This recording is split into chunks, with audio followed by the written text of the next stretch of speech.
মেদিনীপুর জেলা 1889 সালের ৩রা ডিসেম্বর। সবেমাত্র সূর্য অস্ত গেছে, ঘড়ির কাঁটা পৌঁছে গেছে বিকেল ৫টার ঘরে। মেদিনীপুর শহরের কাছেই হাবিবপুর গ্রাম। সেই গ্রামের বসু পরিবারের সকলে আনন্দে আত্মহারা হয়ে উঠলেন। নবজাতকের কান্নার রোল শোনা গেল।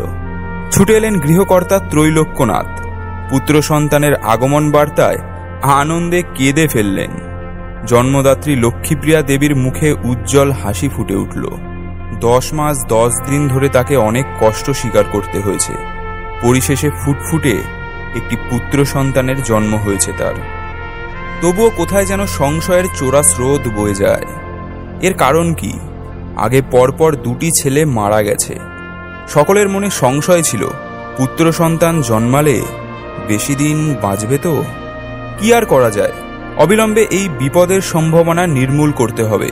তাই প্রচলিত সংস্কার মেনে লক্ষ্মীপ্রিয়া দেবী সদ্যজাত পুত্রের ওপর থেকে তার সমস্ত অধিকার প্রত্যাহার করলেন। 3 মুঠো খুদের বিনিময়ে বড় মেয়ে অপরূপা দেবীর হাতে তুলে দিলেন এই নবজাতকের দায়িত্বভার। তখনকার দিনে এইভাবেই ভাগ্যের লিখনকে খণ্ডন করার চেষ্টা করা হতো। খুদের বিনিময়ে কেনা হয়েছিল বলে নবজাতকের নাম করা হল ক্ষুদিরাম। কিন্তু মাত্র 6 বছর বয়সে বাবা মা দুজনাকেই একসঙ্গে হারালেন ক্ষুদিরাম। ক্ষুদিরামের জীবনে যখন ঘন আশঙ্কার ঘনঘটা, তখন তার দিকে হাত বাড়িয়ে দিলেন বড় দিদি অপরূপা দেবী। ভাইটিকে তিনি বড় ভালোবাসতেন। সবসময় মায়ের যত্ন দিয়ে ভাইটিকে আগলে রাখতেন। পাঠশালার প্রচলিত পাঠক্রম কখনো ক্ষুদিরামকে আকর্ষণ করতে পারেনি।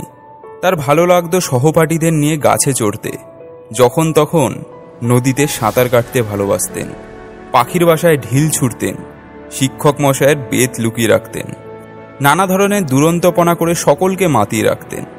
কখনো কখনো তাকে নীল ডাউন করে রাখা হতো, বিভিন্ন ধরনের শাস্তি দেওয়া হতো তাকে।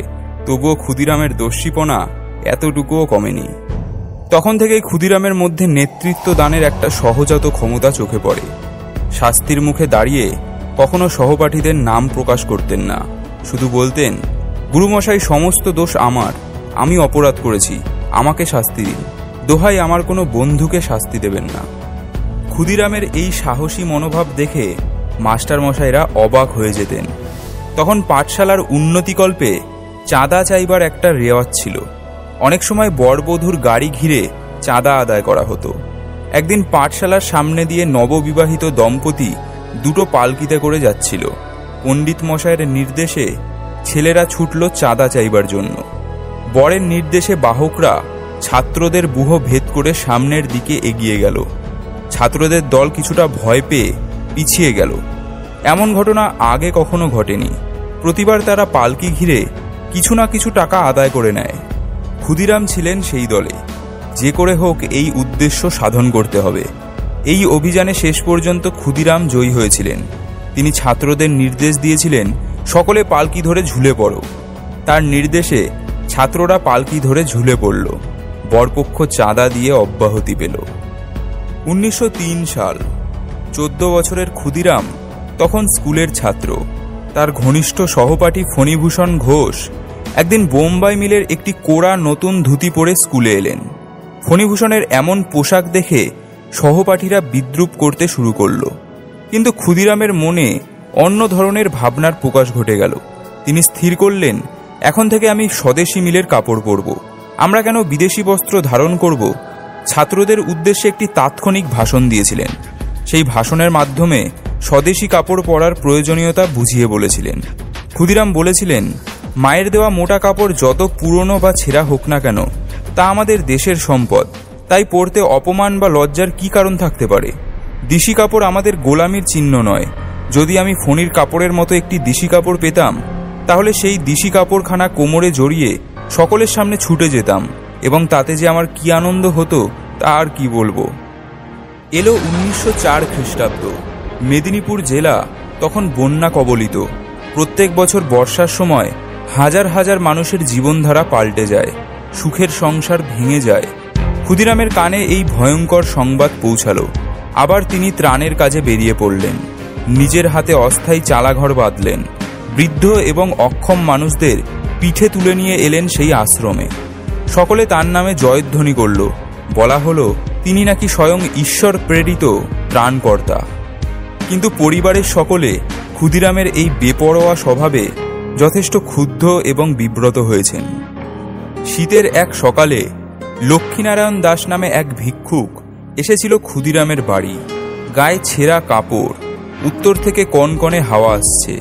তাকে দেবার মতো ক্ষুদিরামের কাছে কিছুই ছিল না। ছিল পিতার স্মৃতি বিজড়িত একটি শাল। ক্ষুদিরাম সেই দামি শালটি ভিক্ষুককে দান করলেন। বললেন, তোমাকে দেবার মতো আমার কাছে কিছু নেই ভাই। এই শাল আমি কখনো গায়ে দিইনি, গায়ে দেবার সুযোগ কখনো পাবো কিনা জানি না। বাবার শেষ স্মৃতিটা কাকে আর দেব বলো? আমার মনে হলো তুমি হলে এই শালের যোগ্য ব্যক্তি। লোকটি চলে যাবার পর অপরূপা দেবী প্রতিবাদ করেছিলেন, ভিখিরি কি শাল গায়ে দেয়? খুদি, তোর মাথায় কি এতটুকু বুদ্ধি নেই? শালটা বিক্রি করে ফেলবে। ক্ষুদিরাম হাসতে হাসতে বললেন, দিদি তা যদি দেয় দিক না। শালটা বিক্রি করে যা টাকা পাবে সেই টাকায় কদিন পেটের সংস্থান তো হবে। দিদি বুঝতে পেরেছিলেন ক্ষুদিরাম হলেন অন্য স্বভাবের মানুষ। নিরন্ন মানুষের মুখে অন্ন তুলে দেন, নিরাশ্রয়কে আশ্রয় দেন, পীড়িতের সেবা করেন। এই সময় ক্ষুদিরাম শরীর চর্চার দিকে বিশেষ নজর দিয়েছিলেন। গ্রাম থেকে গ্রামান্তরে যাবার জন্য দ্রুতগামী রনপা ব্যবহার করতেন। তিনি বুঝতে পেরেছিলেন ব্রিটিশের বিরুদ্ধে লড়াই করতে গেলে অস্ত্র সংগ্রহ করতে হবে। শুধু সংগ্রহ করলেই চলবে না, সেই অস্ত্র চালানোর কৃতকৌশলটাও শিখতে হবে। তখন মেদিনীপুরে বেশ কয়েকটি গুপ্ত সমিতি স্থাপিত হয়েছে। একটি গুপ্ত সমিতির সঙ্গে যুক্ত ছিলেন বিশিষ্ট শিক্ষাবিদ রাজনারায়ণ বসুর ভাইপো জ্ঞানেন্দ্র বসু ও সত্যেন বসু, আর ছিলেন হেমচন্দ্র কানুনগো। ক্ষুদিরাম শেষ অবধি হেমচন্দ্রকে চোখের সামনে দেখলেন। হেমচন্দ্র বুঝতে পারলেন ক্ষুদিরামের মধ্যে জ্বলন্ত অগ্নিস্ফুলিঙ্গ আছে। ক্ষুদিরাম হেমচন্দ্রের কাছ থেকে একটা রিভলভার চেয়েছিলেন। রিভলভার দিয়ে ব্রিটিশ মারতে হবে, একথাই বলেছিলেন। এইভাবেই হয়তো ভবিষ্যতের গুরু এবং শিষ্যের মিলন ঘটে গেল। হেমচন্দ্র বুঝতে পারলেন এই আগুন শিখাটিকে ঠিকমতো প্রশিক্ষণ করতে পারলে একদিন তা মহাপ্রলয় ঘটিয়ে দেবে। কংসাবতীর ওপারে ঘন দুর্গম জঙ্গলের মধ্যে একটি শিবের মন্দির আছে। সেখানে অনেকে হত্যে দিয়ে পড়ে থাকে। ক্ষুদিরামও সেখানে বেশ কয়েকদিন পড়ে থাকলেন। তিনি ঈশ্বরের কাছে প্রার্থনা করলেন যাতে তার দেশ ইংরেজদের কবল থেকে মুক্তি পায়। ক্ষুদিরামের এই কথা শুনে সকলে অবাক হয়ে গিয়েছিলেন। চারপাশে বিষাক্ত সাপেরা ঘুরে বেড়াচ্ছে, তবু ক্ষুদিরাম ধ্যানমগ্ন হয়ে শুয়ে আছেন। সেখানে এসে হাজির হলেন সত্যেন বসু। তিনি বুঝতে পারলেন ঐতিহাসিক মাহেন্দ্রক্ষণটি এসে গেছে। এই প্রহরটির জন্যই তিনি প্রতীক্ষিত ছিলেন। তিনি ক্ষুদিরামের চোখে চোখ রেখে জিজ্ঞাসা করলেন, দেশের জন্য জীবন দিতে পারবি তো? ক্ষুদিরাম দ্বিধাশূন্যভাবে জবাব দিয়েছিলেন, পারবো বই কি। এই ছোট্ট কথা কয়টির মধ্যেই ক্ষুদিরামের দেশের জন্য মমতা ও তেজস্বীয়তার প্রমাণ মেলে। এরপর থেকেই তিনি সাধারণ বাঙালির জীবনযাপন ত্যাগ করে বিদ্রোহী জীবন বরণ করে নেন। ক্ষুদিরামের স্বপ্ন সফল হল। শুরু হলো তার জীবন উপন্যাসের নতুন অধ্যায়। তিনি পরিণত হলেন গুপ্ত সমিতির এক সক্রিয় কর্মীতে। তখন ক্ষুদিরামের ওপর গুরুত্বপূর্ণ কাজের দায়িত্ব দেওয়া হয়েছে। তাকে মেদিনীপুর থেকে তমলুকে যাতায়াত করতে হতো। দিনের বেলা গেলে পুলিশের নজরে পড়ে যাবেন, তাই সমস্ত রাত পায়ে হেঁটে এতটা পথ পার হতেন। 1905 সাল অবিভক্ত বঙ্গদেশকে দ্বিখণ্ডিত করা হলো। সর্বত্র প্রতিবাদে মানুষ ফেটে পড়ল। বঙ্গভঙ্গ বিরোধী আন্দোলন তখন তুঙ্গে। ক্ষুদিরাম এই আন্দোলনে এক মহান সৈনিক হিসাবে আত্মপ্রকাশ করলেন। এলো 1906 সাল। মেদিনীপুর জেলখানার প্রাঙ্গণে কৃষি এবং শিল্প মেলার আয়োজন করা হয়েছে। সেখানে ক্ষুদিরামের ওপর একটি গুরুত্বপূর্ণ কাজের দায়িত্ব দেওয়া হলো। সোনার বাংলা নামে একটি প্রচারপত্র বিলি করতে হবে। ক্ষুদিরাম পুস্তিকা বন্টন করার কাজে লেগে পড়লেন। হঠাৎ পুলিশের নজরে পড়ে গেলেন। উপস্থিত বুদ্ধির জোরে পুলিশের হাত ছাড়িয়ে পালিয়ে গেলেন। তখন তাকে বেশ কিছুদিন আত্মগোপন করে থাকতে হয়েছিল। শেষ অবধি বিপ্লবী দলের নির্দেশে ক্ষুদিরাম ধরা দিলেন। তার বিরুদ্ধে রাজদ্রোহিতার অভিযোগ আনা হলো। বলা হলো তিনি সম্রাটের বিরুদ্ধে যুদ্ধ ঘোষণা করেছেন। ক্ষুদিরাম প্রথম দিকে আত্মপক্ষ সমর্থন করতে চাননি, তবে তাকে আইনজীবীদের পরামর্শ শুনতে হলো। তিনি মুক্তি পেলেন। ক্ষুদিরামের মুক্তিতে সমস্ত শহর জুড়ে বিজয়োৎসব শুরু হলো। গুপ্ত সমিতির কাজে অরবিন্দ ঘোষ সেই সময় মেদিনীপুরে এসেছিলেন। তিনি নিজে ক্ষুদিরামকে বুকে টেনে আশীর্বাদ করলেন। সন্ধেবেলায় শুরু হলো আতশবাজির উৎসব। এর পরের অধ্যায় আমরা সকলেই জানি। ক্ষুদিরামকে পাঠানো হয়েছিল কিংসফোর্ডকে হত্যা করার জন্য। অত্যাচারী কিংসফোর্ডকে খুন করতে না পারলে বিপ্লবীদের স্বপ্ন সফল হবে না। ক্ষুদিরাম এবং প্রফুল্ল চাকি ছদ্মবেশে মজফ্ফরপুর পৌঁছালেন। দীর্ঘ প্রতীক্ষার পর এলো সেই শুভ মুহূর্তটি। 30শে এপ্রিল 1908 খ্রিস্টাব্দে একটি ফিটন গাড়িকে কিংসফোর্ডের গাড়ি মনে করে তার ওপর বোমা নিক্ষেপ করলেন। কিন্তু শেষ অবধি সামান্য ভুলে কিংসফোর্ডকে হত্যা করা সম্ভব হয়নি। বোমার আঘাতে মিসেস কেনেডি নামে এক নির্দোষ ভদ্রমহিলা ও তার কন্যা মারা গেলেন। ক্ষুদিরামকে ধরা পড়তে হলো। শুরু হলো বিচারের নামে প্রহসন। অবশেষে 1908 সালের 11ই আগস্ট ক্ষুদিরামের ফাঁসি হলো। ভোর 6টা। সব আয়োজন শেষ হয়েছে। ক্ষুদিরামকে স্নান করানো হলো। শেষ ইচ্ছে আছে কিনা জানতে চাওয়া হলো। ক্ষুদিরাম হাসলেন, বড় করুণ সেই হাসি। দেশের স্বাধীনতা ছাড়া আর কি ইচ্ছে আছে আমার? শেষবারের মতো ক্ষুদিরাম বললেন, বন্দে মাতরম। চতুর্দিকে প্রতিধ্বনিত হলো সেই শব্দ।